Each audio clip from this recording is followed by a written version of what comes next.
Buenas tardes, bienvenidos a su noticiero financiero Red de Negocios, transmitiendo desde la ciudad de Bogotá. Mi nombre es Catherine Rodríguez y el día de hoy los estaré acompañando durante toda la transmisión como su conductora. De igual manera, tenemos tres invitados expertos en el área de negociación internacional a lo largo de diferentes secciones. Así que, sin más preámbulo, comencemos con la temática del día de hoy, las teorías del comercio y los negocios internacionales. Pero antes quisiera darle la bienvenida a nuestros invitados. Por favor, cada uno preséntese.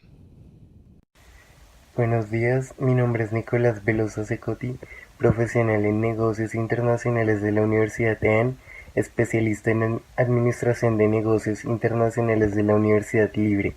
Actualmente trabajo en el área internacional de la empresa Starbucks.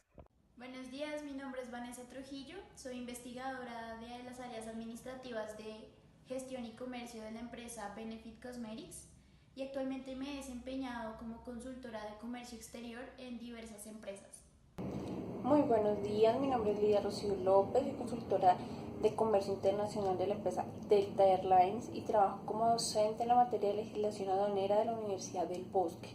El día de hoy les voy a acompañar para hablar acerca de las teorías de comercio internacional y de negocios internacionales. De acuerdo, muchas gracias por esa pequeña introducción profesional acerca de cada uno.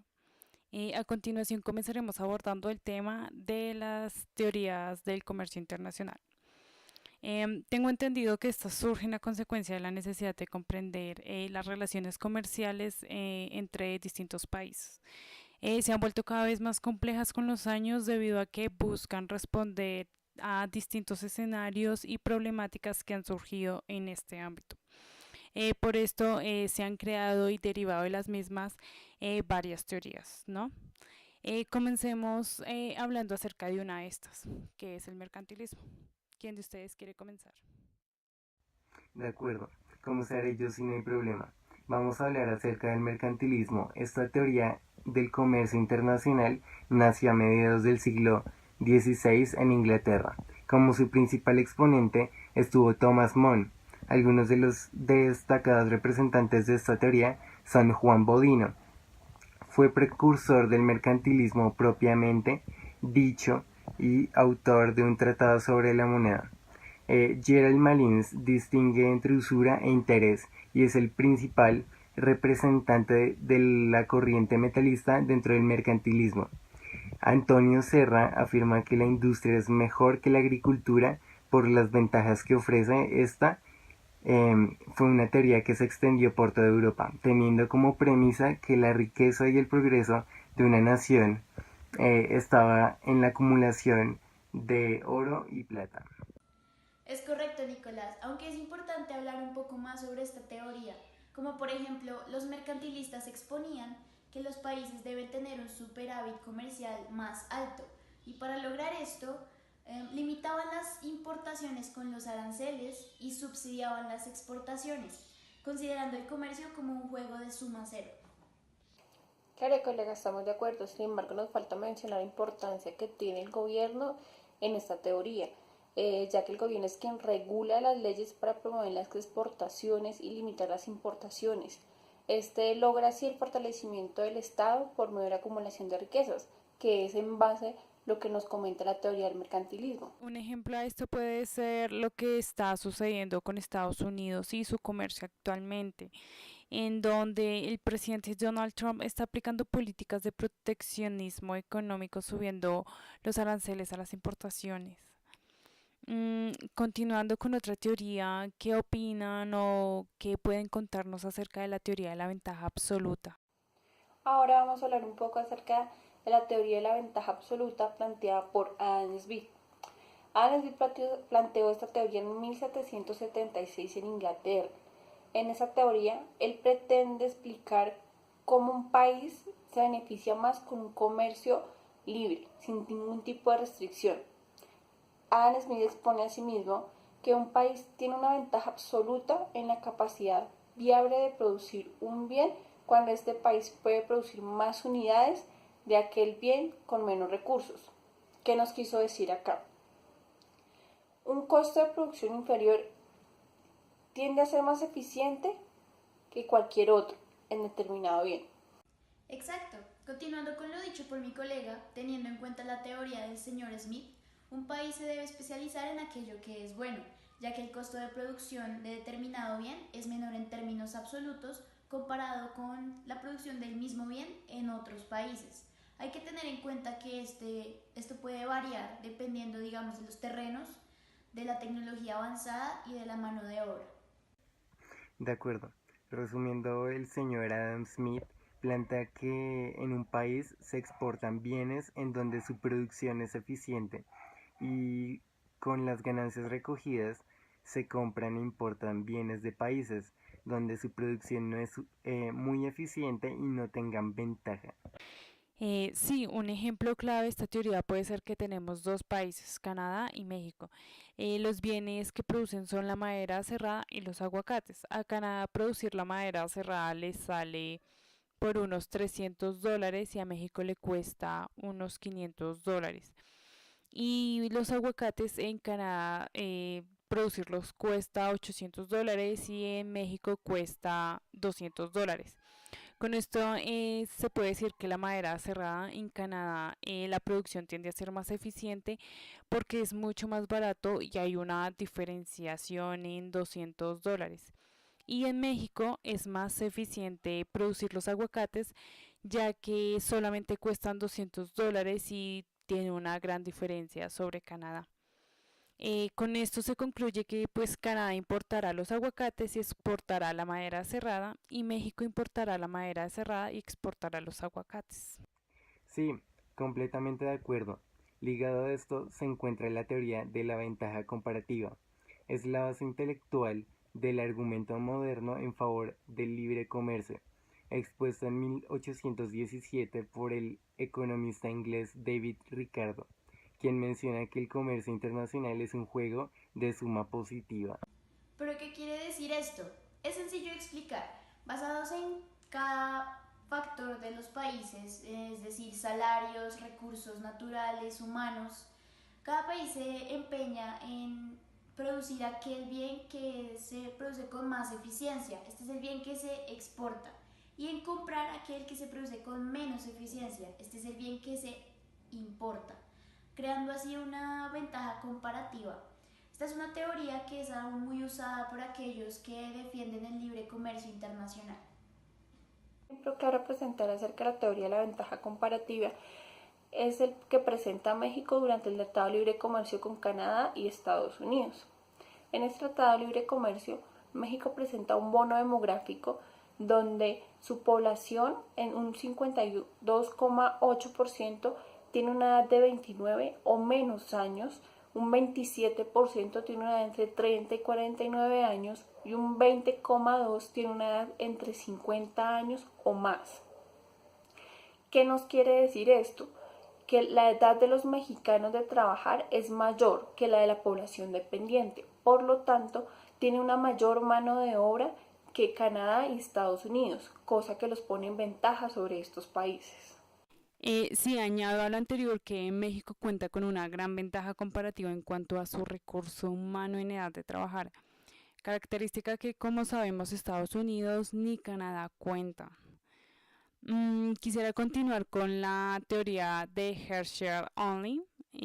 Esta teoría surge en el siglo XX a partir de que dos economistas suecos, Eli Herschel y Bertil Only, tomaron la obra de Ricardo, La ventaja comparativa, y partieron de esta para recrear la obra, su teoría denominada Herschel-Only. Esta teoría resalta la interacción recíproca de las proporciones en que los factores de producción, ya sea mano de obra, tierra o capital, se consiguen en los países y las proporciones que se necesita para la producción del bien. Sí, ellos exponen que cada país produce un bien y que para producir estos bienes se necesitan de ciertos factores de producción y de estos se derivan las diferentes dotaciones de cada uno. Los países están dotados de múltiples factores, lo cual explica las diferencias en los costos. En particular, cuando más abundan de un factor, el costo va a ser más bajo. Sin embargo, los factores de producción, tanto de capital como el trabajo, tienen un rendimiento constante. Bueno, vamos a continuar hablando con la teoría de Henschel-Olin. Esta predice que las naciones exportarán bienes donde se aprovechen los factores que abundan en el suelo e importar aquellos bienes que elaboren con factores de producción escasa, es decir, un país rico en capital explotará bienes intensivos de este y otro país rico en trabajo exportará bienes que requieran mucho del mismo, pero ambos importarán mercancía cuya producción requiera el uso intensivo de factores relativamente escasos. Sin embargo, hay que tener en cuenta la tecnología, ya que este es un factor clave para manejar en esta teoría. Ya pues esta controla las diferencias tecnológicas dentro de la productividad de cada país. Un ejemplo de esta teoría puede ser X país cuenta con una gran oferta de trabajo y un país con una gran oferta de capital. Cada uno de ellos se dedicará a producir bienes que utilizan intensivamente sus recursos. En X país no se invierte mucho en tecnología porque es costosa, pero cuenta con bastante personal para realizar el trabajo y con lo hecho se exporta. En Y país se invierte más tecnología, la cual se exporta, y menos en trabajo, lo cual importan en X país.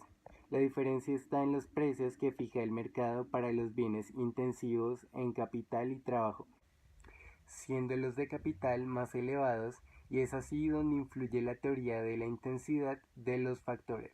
Bueno, ya escuchamos un ejemplo de lo que es la teoría del Henschel-Olin. Ahora vamos a escuchar acerca de la nueva teoría del comercio, la cual es una variable de la anterior. Esta aparece en 1970, siendo Paul Krugman su principal exponente. Él señala que la capacidad que tienen las empresas para generar una economía de escala o de retornos crecientes. Esta teoría establece dos puntos fundamentales, en los cuales son: el primero, el comercio puede aumentar la variedad de productos que ofrecen a los consumidores y reducir sus costos. Y el segundo es que en aquellos sectores en que la producción necesaria para lograr economías de escala represente una gran parte considerable de la demanda total mundial, el mercado global solo soporta pocas empresas, pueden entrar pocas empresas en competencia. Al aplicar la nueva teoría del comercio, cada país puede especializarse en una gama limitada de productos, lo cual no haría si no hubiera comercio, pero al mismo tiempo, al comprar los bienes de otros países, cada nación aumenta la variedad de bienes que se ofrece a los consumidores y reduce sus costos, lo que abre la oportunidad de ganancias para todos, aunque los países no difieran en cuanto a los recursos y tecnología. En la nueva teoría del comercio se aplica la ventaja del primero en actuar. Quienes actúan primero en el sector adquieren una ventaja de costo que es difícil de alcanzar por quienes llegan después. En sí se puede decir que una nación puede dominar una exportación de un bien simplemente porque una o más de sus empresas lo produjeron primero. Quiero proponer un ejemplo aquí, Catherine. Otra teoría que podemos encontrar es la teoría del ciclo de los productos, desarrollada por Raymond Vernon a mediados de 1960, que fue una de las primeras respuestas a la incapacidad de la teoría de Heckscher-Ohlin para explicar el esquema observado en el comercio. A inicio de ciclo de vida, expone Vernon, se elaboran y exportan nuevos productos. A medida que el producto se difunde y se acepta internacionalmente, se comienza a fabricar en otros países. Al final, esto logra que el producto sea importado por la nación donde se inventó. Él explica esta teoría en el breve periodo del dominio mundial estadounidense, basándose en las estrategias de empresas estadounidenses. Añadiendo que, durante la mayor parte del siglo XX en Estados Unidos, el señor Raymond Vernon basó la observación de esta teoría con empresas estadounidenses que, dentro del mercado, ellos contaban con una parte considerable de exposición de productos en este.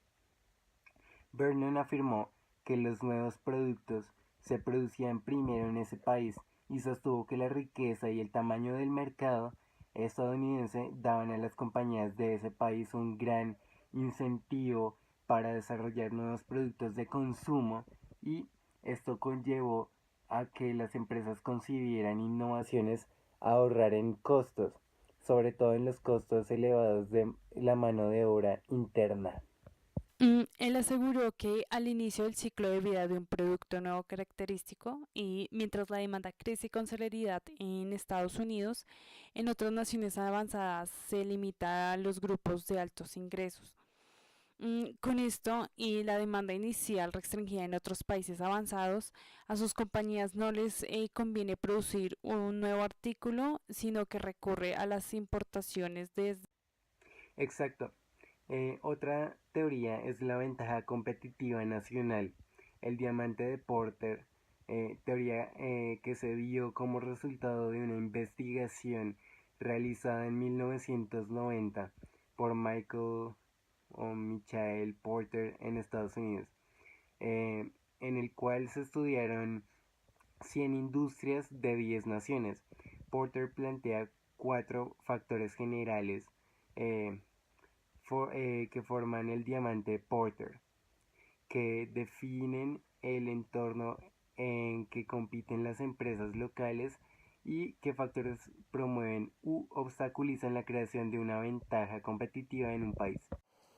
Bueno, en esta teoría de la ventaja competitiva nos muestra que existen 4 factores que los países deben cumplir para mostrar una ventaja competitiva frente a otro. Están los factores de dotación, en primer lugar, donde la situación de un país en cuanto a trabajadores capacitados o infraestructura necesaria para competir en una industria. Las condiciones de la demanda. Acá vemos las características de la demanda interna de un producto o un servicio. Los sectores afines de apoyo. Aquí encontramos la presencia o ausencia de proveedores y empresas afines competitivas en el plano internacional. Y por último, encontramos la estrategia, estructura y rivalidad de las empresas. Esto lo vemos en condiciones que determinan cómo se crean, se organizan y administran las compañías, así como el carácter de la rivalidad nacional. Porter afirma que las empresas poseen más probabilidades de prosperar en sectores económicos en los cuales el diamante les es más favorable. Los países deben exportar productos de los sectores en que los 4 atributos del diamante son favorables e importar los de sectores en los que no lo sean. De acuerdo, para entender un poco más esta teoría, vamos a utilizar el siguiente ejemplo. Existen 2 países que producen un bien o un servicio. Sin embargo, uno de los dos posee un factor clave que lo destaca y sobrepone ante su competidor. País A y País B, donde estos 2 países se enfrentan en una competencia directa en diversos sectores del mercado, especialmente en el país C. Uno de los principales sectores donde el país A ha sido victorioso es en el textil, esforzándose para acaparar el mercado del país C frente a su rival, el país B. En el 2010, las exportaciones crecieron a 999 millones de dólares, lo que significa que el incremento fue del 43% frente al 2009.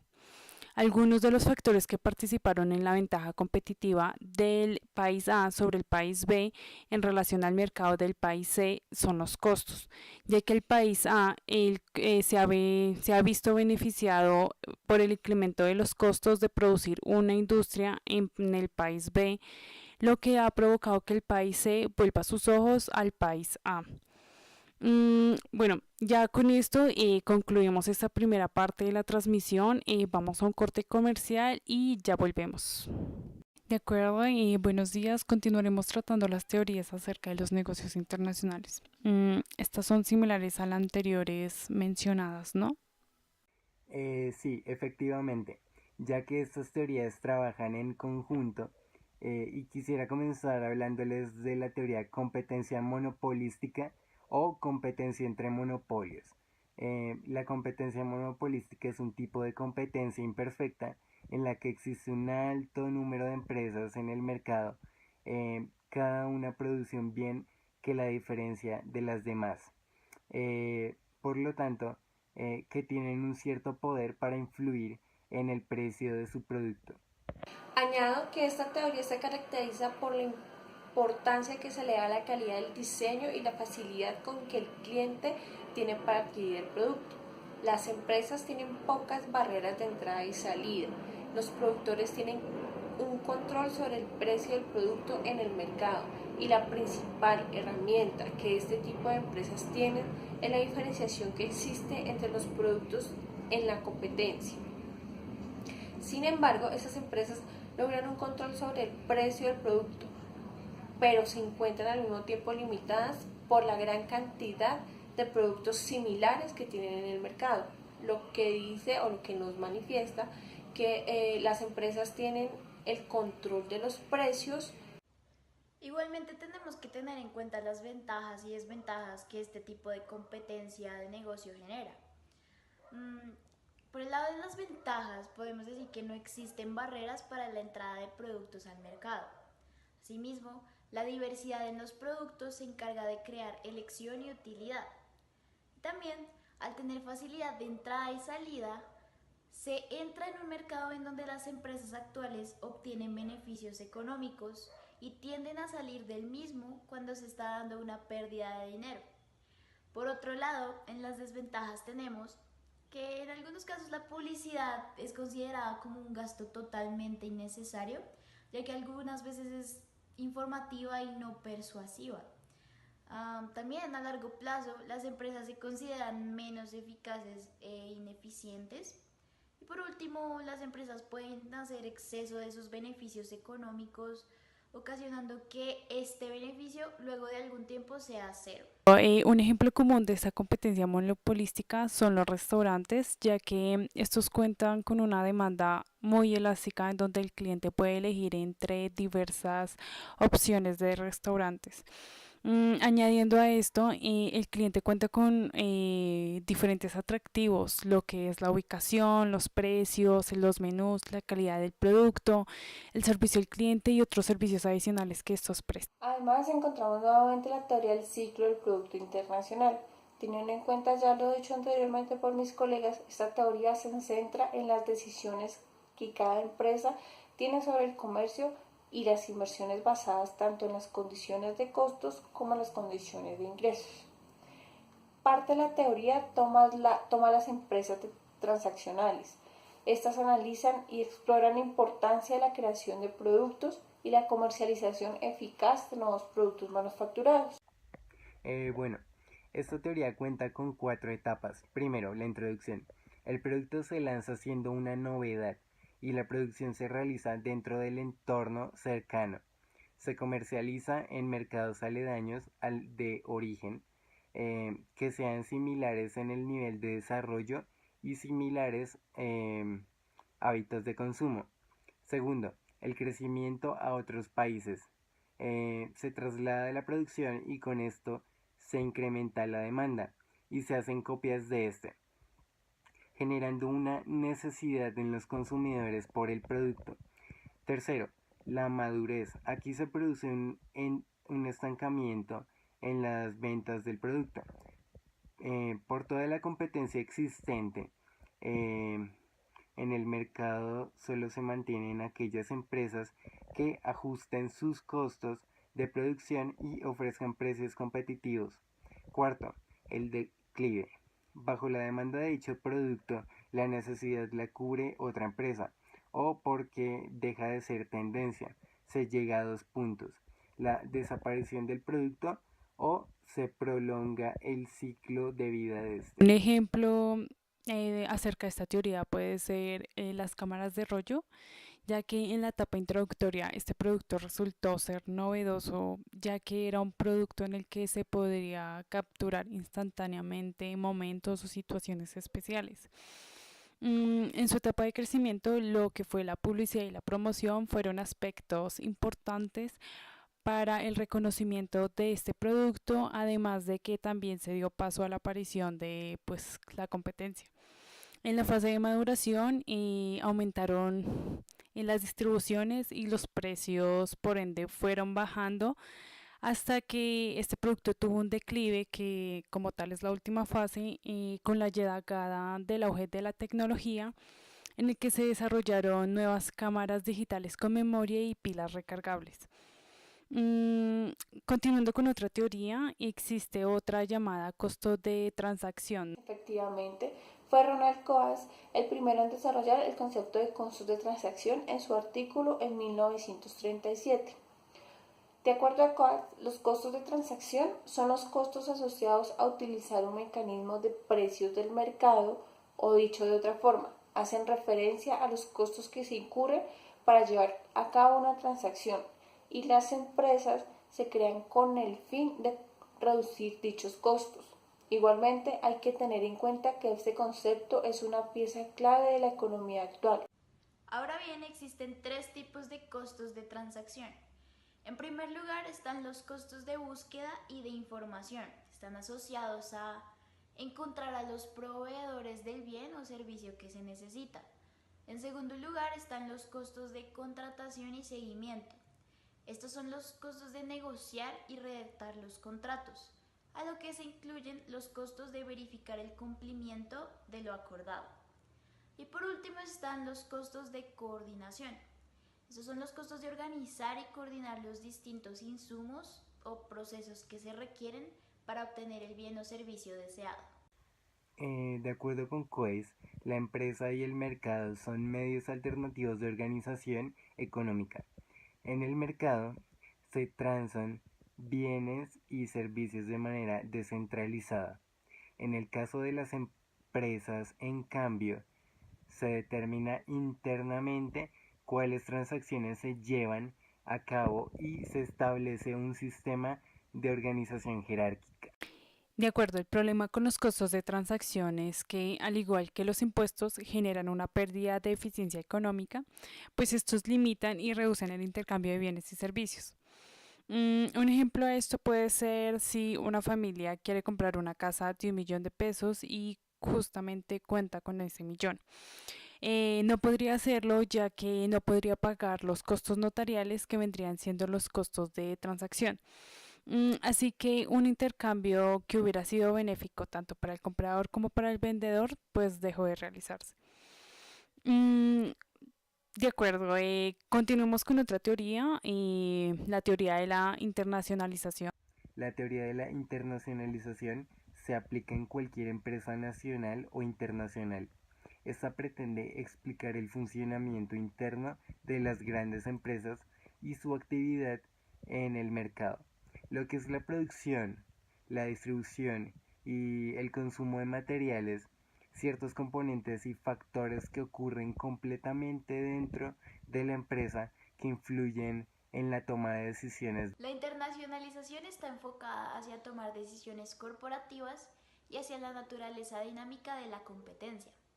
Además, este tipo de teorías buscaba explicar un intento de la empresa, similar al de los gobiernos, de eliminar algunas fuerzas de mercado que influyen y afectan a la empresa como tal.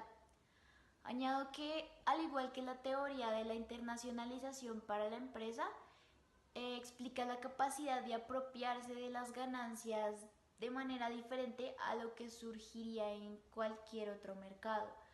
La teoría de los negocios internacionales debe explicar la apropiación de los beneficios por parte de los gobiernos y las respuestas de la compañía a esos actos en su intento de obtener ganancias apropiadas. También añado a todo lo que ya mencionamos que esto se basa en que las organizaciones multinacionales representan un mecanismo alterno al mercado para gestionar actividades de valor a través de fronteras nacionales y también para que las empresas realicen inversiones directas en el extranjero. Deben contar con ventaja de localizar las actividades y que lo anterior resulte más eficiente que venderlas o ceder las empresas de un país extranjero.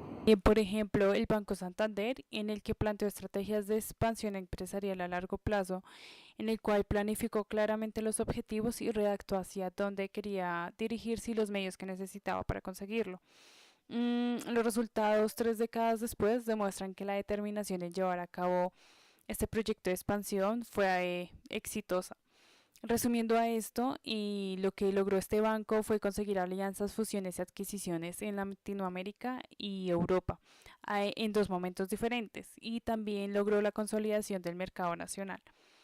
En este mismo sentido, mencionemos o hablemos acerca de la teoría ecléctica o paradigma Oli. Esta fue planteada por Dunning en 1988, en el que explica la expansión, la forma y el patrón de producción internacional de una empresa, el cual están fundamentados en la yuxtaposición de las ventajas específicas de la empresa, la propensión a internacionalizar mercados exteriores y el atractivo a dichos mercados para producir. La decisión de entrar en mercados internacionales se realiza por tanto de una manera racional, basándose en el análisis de los costos y ventajas de producir en el extranjero.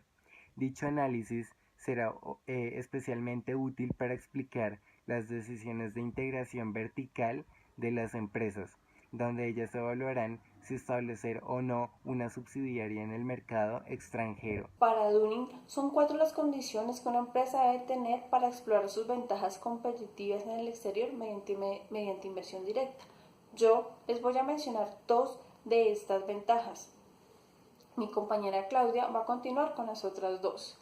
En primer lugar, la empresa debe poseer con ventajas propias a la hora de servir a determinados mercados. En segundo lugar, la empresa debe poseer ventajas de internalización, donde pueda realizar una reducción de costos de transacción.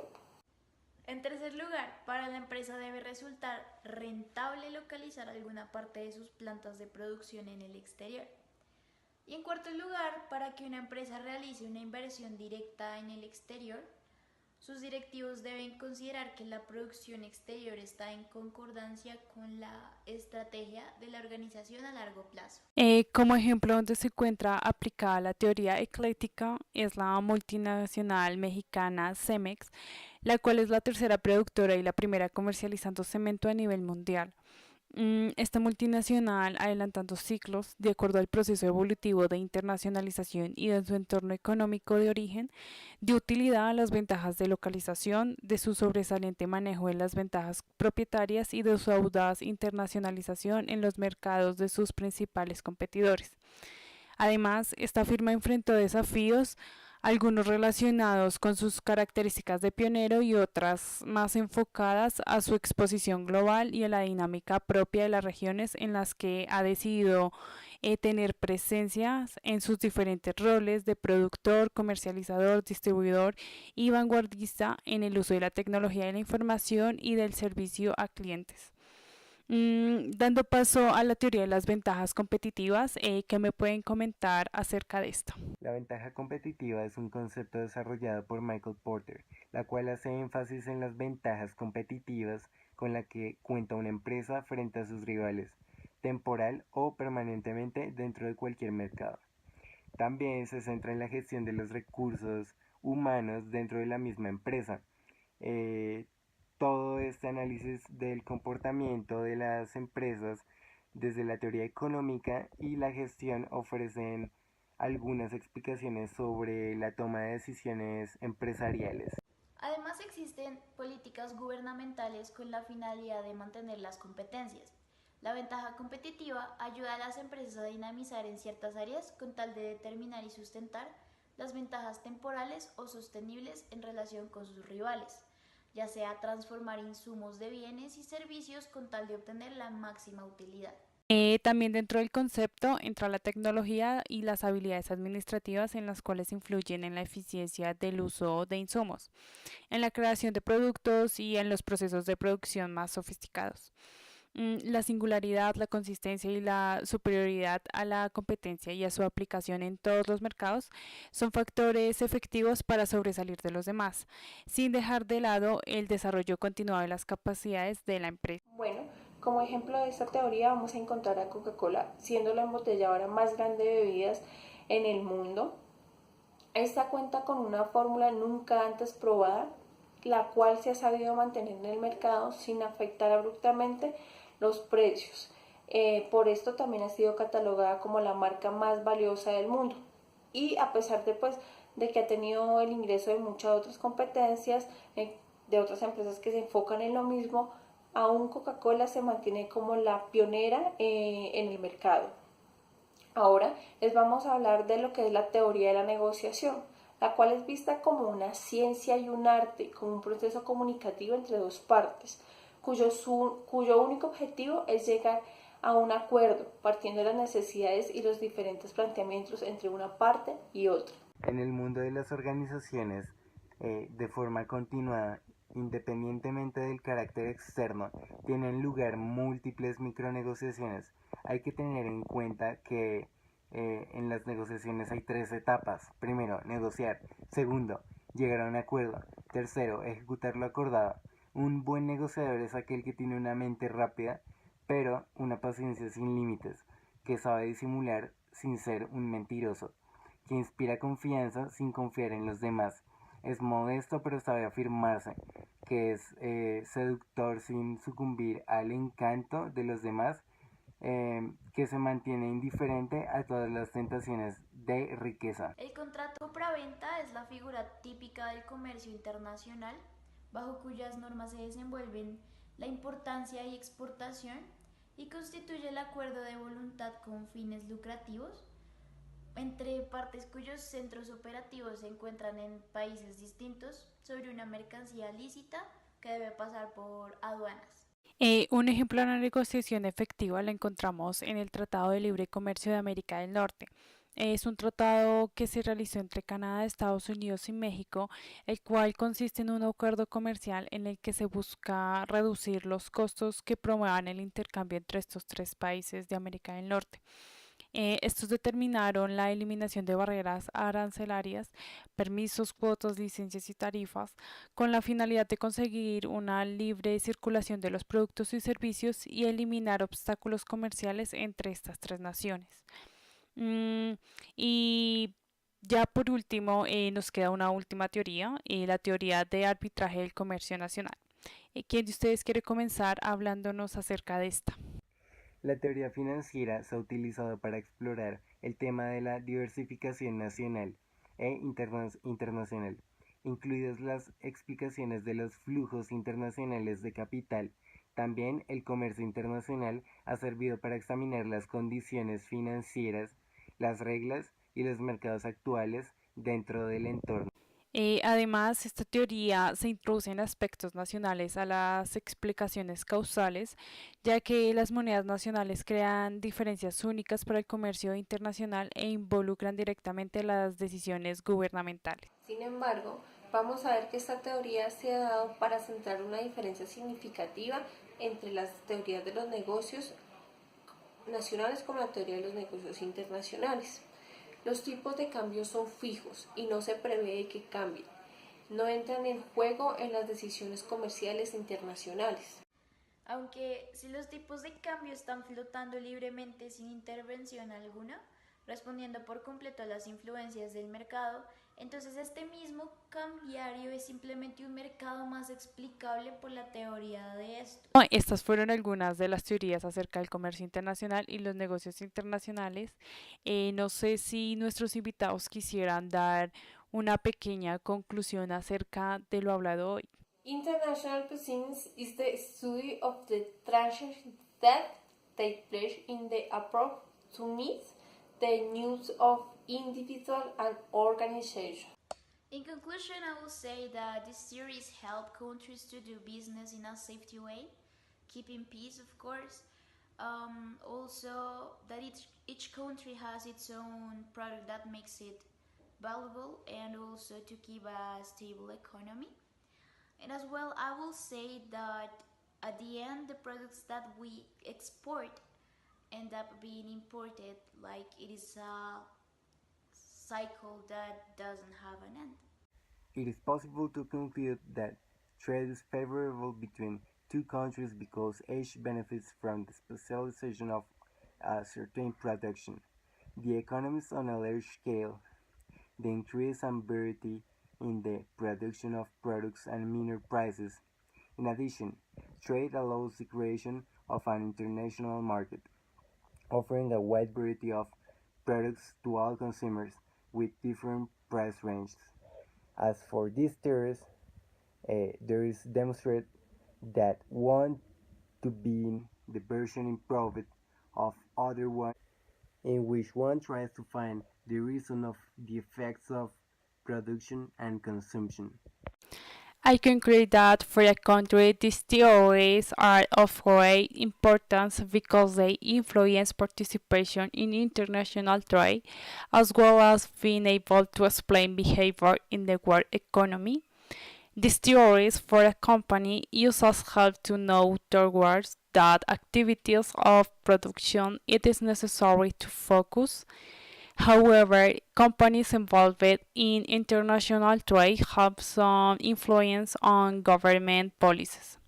A nuestros invitados quisiera darles las gracias a todos ustedes por venir y compartirnos de sus conocimientos en torno a este tema. También muchas gracias a nuestros televidentes por vernos y acompañarnos al otro lado de la pantalla. A continuación, sigue la novela Bella Flor. Feliz tarde a todos. Hasta luego.